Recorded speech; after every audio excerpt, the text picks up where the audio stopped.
Center as well. To discuss more on this story, we have PKD Nambiar from the BJP, also Brijesh Kalappa joining us, spokesperson Congress. Thanks, gentlemen, for joining us here this morning.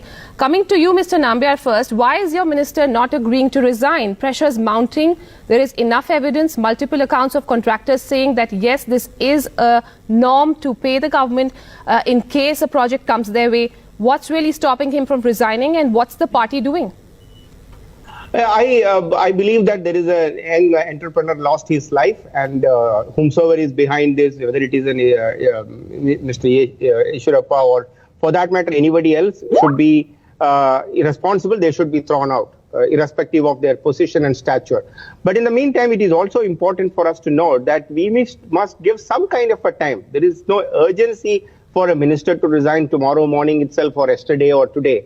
At least there is the government has shown his very clear intent that the police has filed an FIR and an inquiry is already on, and he is being put as the accused number one. That means, irrespective of he is a minister, the government is very clearly is showing that. And you also need to understand these are allegations. These allegations needs to have some kind of a merit. We can only get to know once the inquiries, actually preliminary inquiries on.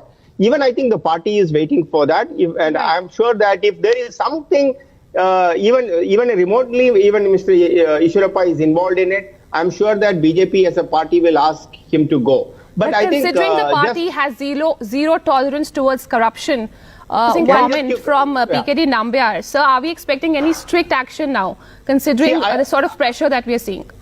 See, I believe that the media should do its job and putting up the pressure. There is no doubt that if an young entrepreneur has to suicide because of a 40% or for that, forget about the 40 or a 20 or a 10. Even if it is a 1%, an unfortunate incident has taken place. Yes. I think we should all be waiting for some more time for a preliminary inquiry to happen.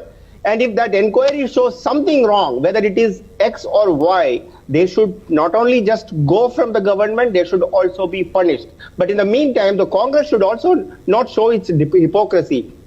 Congress is on chief in in Karnataka, DK Shivkumar. He just came out of the jail and under corruption charges and money laundering and so on and so forth. I think All right, I'm afraid, gentlemen, we'll have to leave it at that this morning. Many thanks to PKD Nambiar as well as Brijesh Kalappa for joining us here and putting their points across.